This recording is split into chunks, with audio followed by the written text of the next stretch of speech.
बहुत समय पहले की बात है।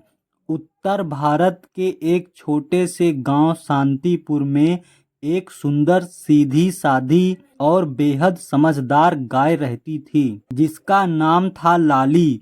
उसका रंग दूध जैसा सफेद था, माथे पर एक हल्का भूरा टीका और आंखें इतनी मासूम की जो भी देखे बस देखता ही रह जाए। लाली का जन्म उसी गांव के एक किसान रामू काका के घर में हुआ था। जब वह छोटी थी तो उसकी मां धानी गांव की सबसे प्रिय गाय थी।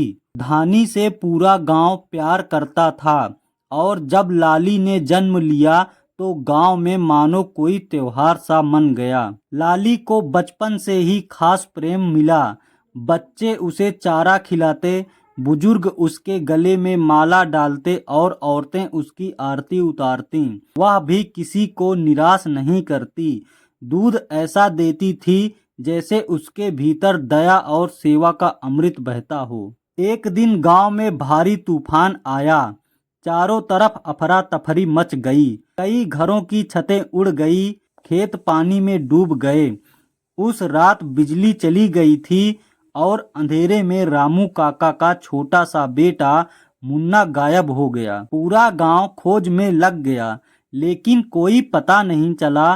तभी किसी ने देखा कि लाली जोर जोर से रंभा रही है और एक दिशा में भाग रही है। गांव वाले ने सोचा कि शायद वह डर गई है, लेकिन रामू काका को कुछ महसूस हुआ और वो उसके पीछे दौड़ पड़े। लाली उन्हें गांव के पुराने कुएं के पास ले गई। वहां जाकर देखा तो मुन्ना अंदर गिरा पड़ा था। सब दंग रह गए। यदि लाली समय पर इशारा ना करती तो शायद कुछ अनहोनी हो जाती।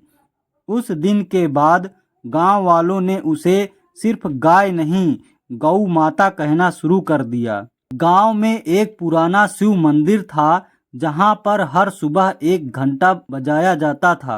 लाली की आदत थी कि वह सूरज निकलते ही मंदिर जाकर बैठती और जब पुजारी घंटा बजाते तो वह रंभा कर जवाब देती। एक बार गांव में कुछ चोर आए।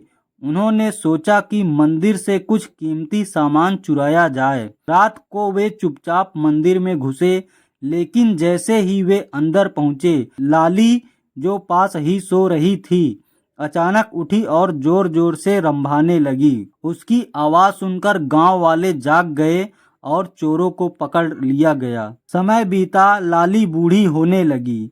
अब उसका दूध भी कम हो गया था, लेकिन गांव वालों का प्यार कम नहीं हुआ। जब वह बहुत बूढ़ी हो गई तो गांव के बच्चों ने मिलकर उसके लिए एक सुंदर गौशाला बनाई। वह वहां चैन से रहती रही और एक दिन चुपचाप बिना किसी शिकायत के इस दुनिया से विदा हो गई। गांव में उसके लिए एक स्मारक बनाया गया, गौशाला लाली स्मृति भवन, और हर साल उसकी याद में एक मेला लगाया जाता है जिसमें गांव के बच्चे लाली की कहानियां सुनते हैं और गायों की सेवा करते हैं। दोस्तों, हमें इस कहानी से शिक्षा मिलती है। लाली की कहानी सिर्फ एक गाय की नहीं बल्कि सेवा, त्याग, बुद्धिमत्ता और प्रेम की कहानी है। वह दिखाती है कि इंसान और जानवर का रिश्ता सिर्फ उपयोग का नहीं बल्कि आत्मा का संबंध होता है। दोस्तों, अगर आपको यह कहानी अच्छी लगी है तो वीडियो को लाइक कर देना और हमारे चैनल को सब्सक्राइब कर देना। धन्यवाद।